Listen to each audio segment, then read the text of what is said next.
Toddlers between the age of 1.5 to 3 years are in stage of autonomy versus doubt and shame.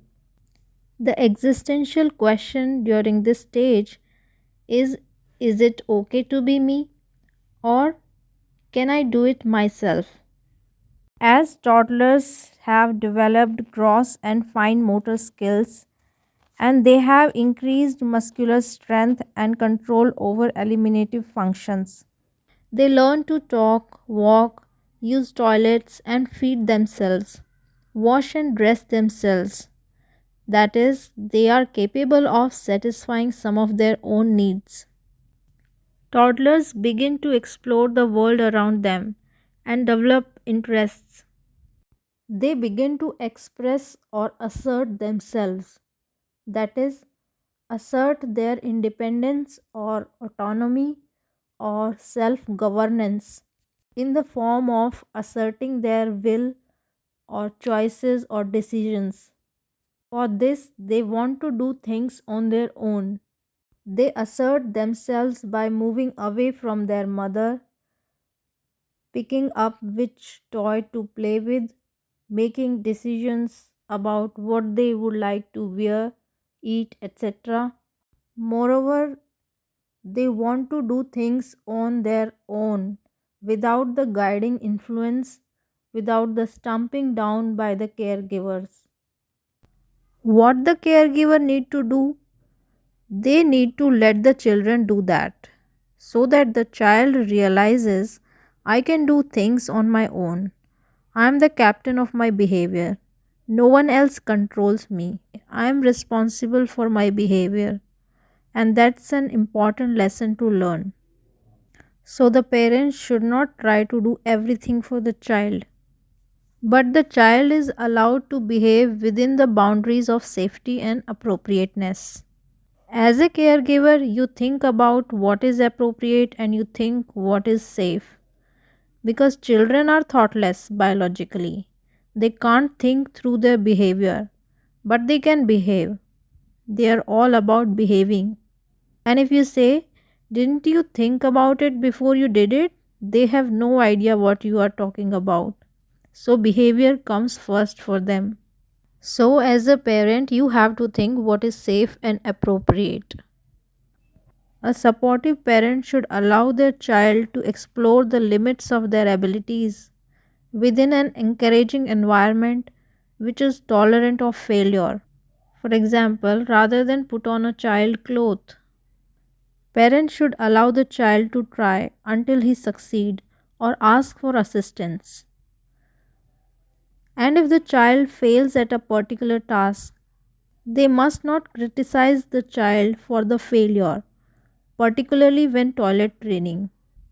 The child will explore how to communicate the need to go to the bathroom. Parents who are supportive during this time will teach their children that it is good to have control over your body and make decisions based on changes in your body. Rewarding a child for using the toilet or communicating their needs will help to speed up this process. But if this stage of a child's life is filled with punishment and negativity, they will develop a sense of shame. They will learn that communicating their needs is shameful. The child will start to doubt the instincts that they get when their body changes or they have needs to be met. Positive outcome. If the parents encourage or motivate the child's act of independence or to take decisions for themselves, reassure when he makes mistake, then the child will develop confidence and autonomy, a sense of being able to do things on their own and being able to handle many problems on their own. Negative outcome. If parents are overprotective, highly restrictive, or refuse to allow children to do tasks of which they are capable of doing, and even if it's safe and it is appropriate, constantly guiding them and so forth, they are going to be doubtful of their behavior. They engage. They think, is this the right what I am doing? Or if the parents are disapproving of or ridiculing or criticizing of child acts of independence, the child may feel ashamed of his behavior or have too much doubt of their abilities to handle problems and may then become overly dependent upon others, lack of self esteem, and reluctance to face new challenges. And then they have sense of shame about their behavior. They will be ashamed of their behavior. But remember, positive turning element of negativity. So the child needs to know that I can do things, but I can't do everything. And there are something that I should not do because there are something if I do I should be ashamed after. For example, I shouldn't be picking my nose in public. You do want to stop your kids from doing that. You do want to have a sense of shame about those behaviors.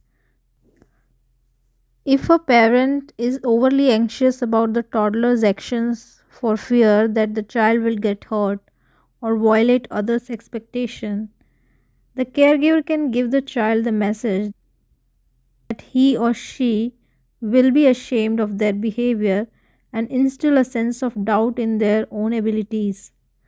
Parenting advice based on these ideas would be to keep your toddler safe, but let him or her learn by doing. Success in this stage will lead to the virtue of will.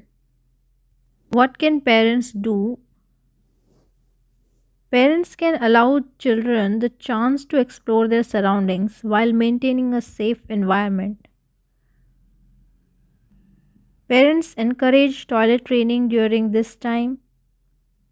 They offer choices when possible, such as during dinner. Be patient with the child as they learn. Do not simply do the task for the child. Instead of offering help immediately, wait until the child asks for assistance. Do not criticize the child for failure, but encourage the child to keep trying. In other words, we can say parent can encourage the child during this developmental stage by not doing every task for the child and not criticizing their failures. Following are the ways in which parents, even unknowingly, discourage autonomy. A parent consistently rejects their child's ideas. A caregiver doesn't allow a child to make any of their own choices. When a child tries to dress themselves or tie their shoes on their own, a caregiver loses patience and simply completes the task for them. However, it's important to keep in mind that there is no perfect parenting. There will be times when parents interfere with their child's autonomy, even without realizing it. Every child will at some point experience shame and doubt. In order to better understand the stage of autonomy versus shame and doubt, let's take an example of Jenny's story. Jenny is 2 years old and just starting to test the waters around her. She is the first child of her parents and they are nervous. They want to help her and sometimes they do too much for her, but they are working on building her sense of independence. Jenny helps pick out her clothes every day.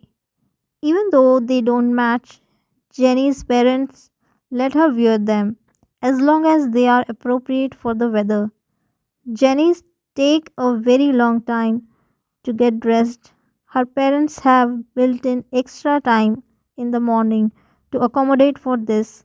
They used to dress her, but now they are trying to build her sense of autonomy. Jenny is also given a choice of vegetables for dinner. Her parents allow her to walk in front of them while they are in the back, and Jenny leads the way. Her parents are close enough to be there in case of an emergency, but it gives Jenny the illusion that she is in charge. Jenny parents also make sure to wait to help her until she asks for it and has tried herself. All of these methods help her increase her self esteem, self confidence, and autonomy. Because she was given a sense of freedom and autonomy as a toddler, Jenny grows up to be an independent, confident adult. She takes the initiative and she is confident with her actions. She does not feel guilt in her choices. Sigmund Freud developed the stages of psychosexual development. At each age, a child's id is focused on satisfying a different erogenous zone. From the ages of 1 to 3, the id is focused on the anus and bowel movements. This is why stage 2 of Freud's stages of psychosexual development is called the anal stage. Like Erickson, Freud believed that learning how to relieve oneself gives a child a sense of autonomy and independence. He also encouraged parents to appropriately reward their children for using the toilet themselves. Freud predicted specific outcomes if the child was faced with too much lenience or harsh punishments during this stage of life. Parents who were too relaxed during this stage may end up raising an anal expulsive child. The child is disorganized, may have random outbursts of extreme emotion, or is generally a bit careless in their actions. On the other hand, parents who are too strict during toilet training may end up with an anal retentive child. An anal retentive child is anxious, very type A, and rigid. A child who is on either extreme may develop psychological issues down the line. Freud's theories are not accepted by most of today's psychologists, but they have had a significant influence on modern psychology, which is why we continue to study them today. Jean Piaget's stages of cognitive development. Between the ages of 18 to 36 months, a child is transitioning from sensory motor stage to the pre-operational stage. The pre-operational stage is when children begin to understand the world through symbols and play. They might, for example, play with a doll that they label as mommy or me. In exploring these relationships, they can explore autonomy versus shame. Although a child is egocentric through the early parts of this stage, they can explore their relationship with others and how they can fulfill their needs rather than relying on someone else. Lawrence Kohlberg stages of moral development.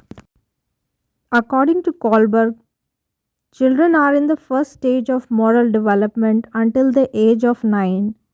They are not yet making their own decisions regarding moral versus immoral. If their parents give them a rule, they follow it because they said so. Some parents, in an attempt to comfort a toddler after a fall, say something like this: naughty floor made boy fell down. Don't cry. I will beat the floor. Does this method unconsciously teach the toddler not to take responsibility for his actions and to shift blame onto others? If a child is to become a decision maker, he must learn to take responsibility for his actions and face the consequences of mistakes and failures. He needs to try again and learn that making mistakes is alright.